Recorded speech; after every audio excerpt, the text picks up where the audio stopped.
धर्मेंद्र सिंह जी, आपको नहीं लगता कि जो संत हैं, ठीक है, संत सत्ता को सही दिशा दे, ये भारत की परंपरा रही है और इस बात के हम भी विरोधी नहीं हैं, लेकिन सवाल ये उठता है कि संत और साधु कई मुद्दों पर जब घुसने लगते हैं तो सवाल उठता है कि क्या इनका चारित्रिक, इनका, माफ करिएगा, इनका इंटरेस्ट क्या पॉलिटिक्स में है, क्या है, ये सवाल उठ रहा है। और दरअसल मैं अगर आपसे कहूं, मैंने कहा ना कि शेख हसीना को शरण देने के मुद्दे पर भी इन्होंने जोरदार तरीके से बोला, फिर ज्ञानवापी मस्जिद पर बोले कि भाई ये इसे विचार योग्य माना गया है, तो अन्य जगहों पर भी मंदिर तोड़े गए, सब वापस मिलेगा क्या, इस पर भी इन्होंने बड़ा जोरदार सवाल उठाया था।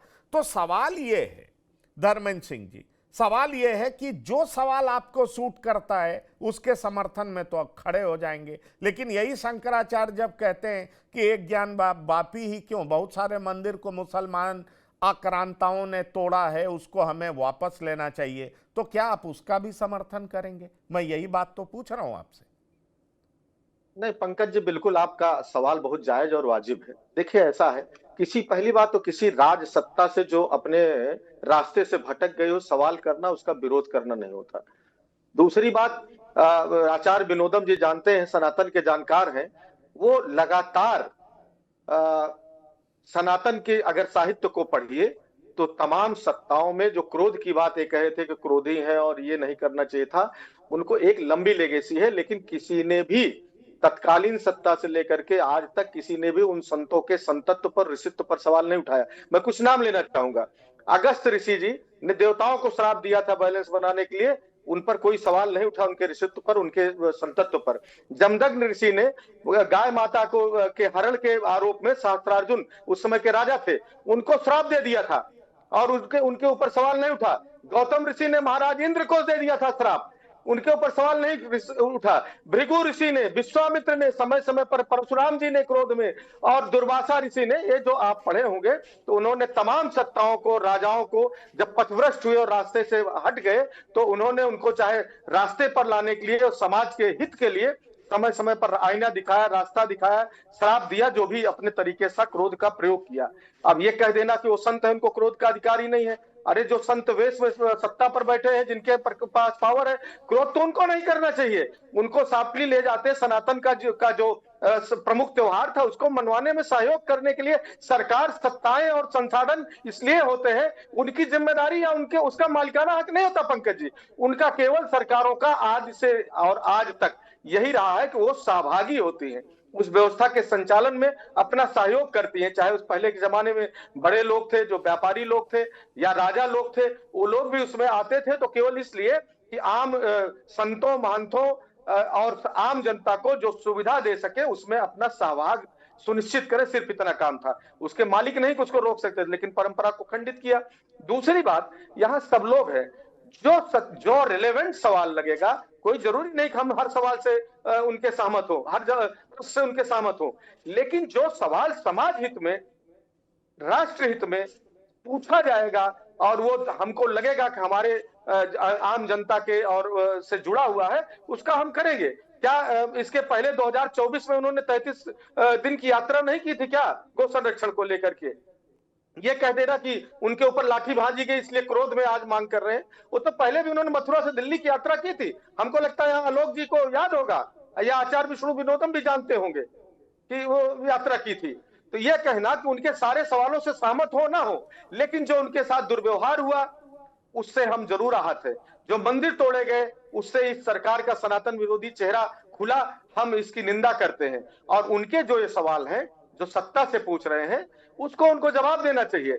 हमसे सवाल जब हम सत्ता में रहेंगे पूछेंगे तो हम करके दिखाने वाले लोग। हमने बताया कि गो संरक्षण किस तरह होगा, और हमने एक बड़े पैमाने पर 12 से 17 में करके दिखाया, आपको बताया, और समय देंगे तो मैं उसका डिटेल भी बता सकता हूं कि कहां बजट दिया गया। धर्मेंद्र सिंह जी, सवाल है, लेकिन वही होता ना कि 2015 में लाठी चार्ज में ये घायल भी हुए हैं और वो सरकार आप ही की थी, वो सरकार आप ही की थी, तो आपने भी इनका लाठियों से स्वागत किया है। आपने भी इनका लाठियों से स्वागत किया। मेरा पूरा सवाल तो सुन लीजिए।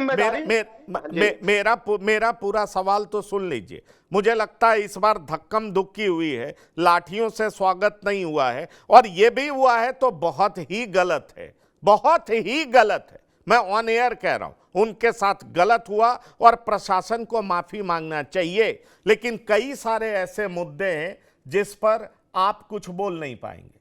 वो राहुल गांधी को हिंदू नहीं मानते, आप समर्थन करेंगे क्या? वो गौ माता को राजमाता का दर्जा चाहते हैं, आप समर्थन करेंगे क्या?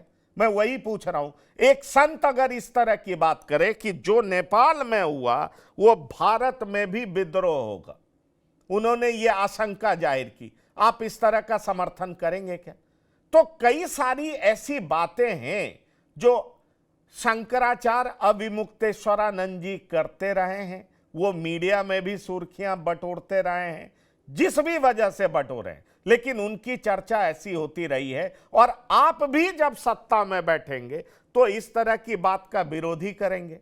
और इसीलिए मैंने एक उदाहरण दिया ना कि गणेश विसर्जन के दरमियान आपने उनके साथ किस तरह का व्यवहार किया था।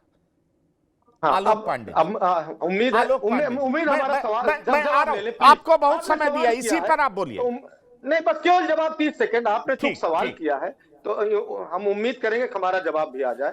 देखिए, ऐसा है, पहली बात तो बनारस की जो घटना हुई थी वो इस परंपरा और उस परंपरा से अलग है। हालांकि मैं उसमें नहीं जाऊंगा। यहाँ क्या हुआ कि लाठी चला दी और यहाँ चुटिया पकड़ के खींचा गया, जो सबसे बड़ा अस्त्र माना जाता है सनातन में। उनको खींचना, कहां तक आप दोनों कंपेयर कर रहे हो, अलग विषय।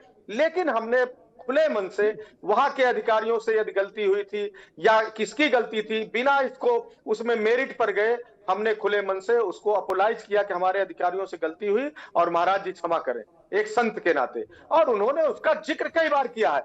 यह तुलना करना अहंकारी सरकार से, हमको लगा हमारी सरकार ने 15 में, हमारी सरकार के हम सत्ता में थे, अधिकारियों ने भी गलती की तो हमारी जिम्मेदारी थी, हमको उसको स्वीकार किया, सहर्ष स्वीकार किया। लेकिन यह कभी नहीं हो सकता कि उस घटना के आड़ में यहां उनकी चुटिया खींचिए, उनको निर्वस्त्र कर दीजिए, उन पर डंडे बरसाइए, या सनातन की सबसे बड़ी परंपरा को गंगा स्नान से बाधित कर दीजिए। यह तुलना नहीं हो सकती पंकज जी, कुछ ज्यादा हो जाता है। चलिए, मुझे लगता है आप अपने तरीके से इंटरप्रेट कर सकते हैं। आप सियासी दल हैं, किसी भगवान के विसर्जन में लाठी बरसाना भी तो सही नहीं कहा जा सकता। गणेश विसर्जन का माहौल था, लेकिन ये डिबेट अपने पॉइंट से मुझे लगता है बहुत ज़्यादा भटक जाएगा। आचार्य विष्णु विनोदम जी बड़े लंबे समय से इंतजार कर रहे हैं। आचार्य विष्णु विनोदम जी, ये सरकार जो उत्तर प्रदेश में स्थापित है या देश में स्थापित है, वो सनातन का संरक्षक समझती है, और इस सरकार ने ऐसा काम भी किया है, चाहे धार्मिक जागरण हो, सांस्कृतिक जागरण हो, उसके लिए इस सरकार ने बहुत सारे ऐसे काम भी किए हैं, प्रयास भी किए। आपको लगता है कि संतों का इस तरीके से सरकार के विरोध में रवैया,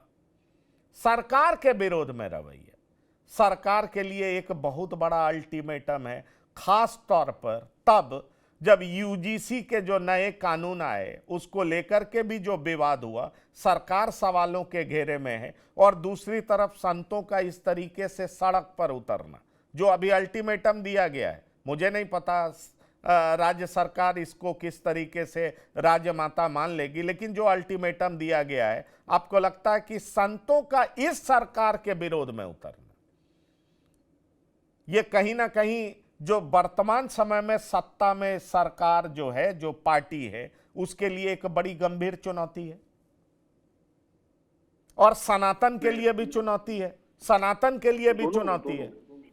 देखिए, दोनों के लिए चुनौती है, क्योंकि ये जो सरकार इस वक्त भारत में सत्ता में काबिज है, वो कहीं ना कहीं धर्म को ही लेकर के आगे चली है, राम को ही लेकर के आगे चली है। और जब कहीं ना कहीं इस देश में धर्म के ऊपर ही विवाद खड़ा हो जाएगा, तो कहीं ना कहीं देखिए सत्ता पर भी विवाद धर्म का तो खड़ा होगा।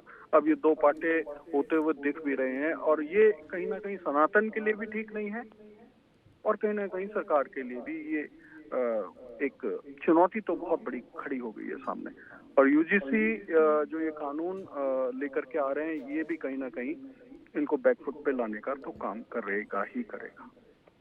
इस पे सरकार को विचार मंथन करना होगा, एक बार पुनः अपनी टीम के साथ बैठना होगा। जो गलतियां हुई उस पे आज भी कोई सुधार कर लेंगे तो बहुत अच्छा होगा, वरना इसका भुगतान तो कहीं ना कहीं इनको देखने को मिलेगा। कुछ तो सस्ता लो, सब बढ़िया लो, इसमें क्या खास बात है? थोड़े में ज्यादा स्वाद, यही तो है इसकी खास बात। मसाला दादी के हाथों का जादू और खुशबू से महकता घर, माँ की मुस्कुराहट और खाने की सुगंध। MDH गरम मसाला, क्योंकि हर रिश्ता है स्वाद से जुड़ा। MDH